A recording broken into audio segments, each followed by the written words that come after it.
एक राजा था और उस राजा को उसके एक बहुत जो प्रिय मित्र था, वो भी दूसरे सल्तनत का राजा था।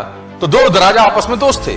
तो दूसरे राजा ने पहले अपने मित्र को तोहफे में कुछ दिया और वो तोहफा उसकी जिंदगी का सबसे महत्वपूर्ण तोहफा था, सबसे प्यारा तोहफा था। और उसने उसको तोहफे में 2 बाज दिए और वो बाज बड़ी अच्छे नस्ल के थे। तो राजा को उस तोहफे को मिलकर राजा को बड़ी प्रसन्नता हुई और उसने उसको धन्यवाद दिया कि वेरी गुड यार। और बाज अभी छोटे थे लेकिन उनकी नस्ल बहुत शानदार थी। अच्छी नस्ल के बाज देकर राजा प्रसन्नचित हुआ और उसने अपने महल में जो ट्रेनर था, जो पशु पक्षियों को ट्रेन करता था, वो बाज उसके हैंडओवर किए कि इसको तू ट्रेन कर। मैं चाहता हूं ये बड़ी अच्छी नस्ल के बाज हैं, तेरे हाथ में आए हैं, तो उनको उड़ना सिखा, कलाबाजियां सिखा, पैंतरे सिखा, युद्ध नीति सिखा, सब कुछ सिखा और फिर मेरे पास आई। तो उस ट्रेनर ने 2-3 महीने उस बाजों पे काम किया और बहुत जबरदस्त तरीके से काम किया। और 3 महीने के बाद उसने राजा को रिपोर्ट किया बड़ी अजीब बात।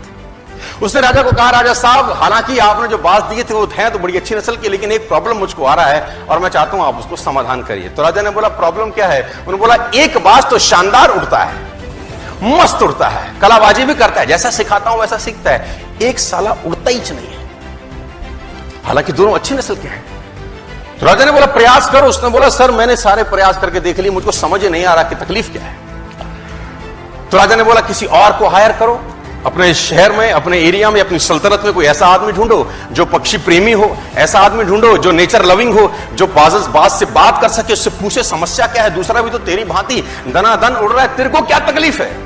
तो उसने बोला, राजा जी प्रयास करता हूं। वो ट्रेनर देश में घूमा और एक व्यक्ति को पकड़ के लाया और उसको जिम्मा दिया कि तू ट्रेन कर।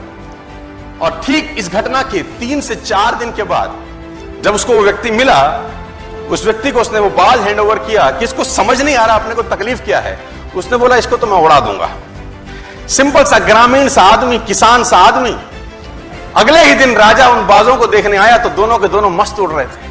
राजा ने बोला कि ये कैसे चमत्कार किया? तो बोला, ये तो साधारण सा एक गांव वाला है, इसने कर दिया ये काम। तो उसने गांव वाले से, राजा ने पूछा, तूने क्या किया? उसने बोला, मैंने कुछ नहीं किया, जिस शाखा पे बैठा था उस शाखा को मैंने काट दिया, अपने आप उड़ने लगा। I simply just cut the branch। तो कौन सी शाखा पे आप बैठे हो यार? तो मैं चाहता हूं उस शाखा को काटा जाए।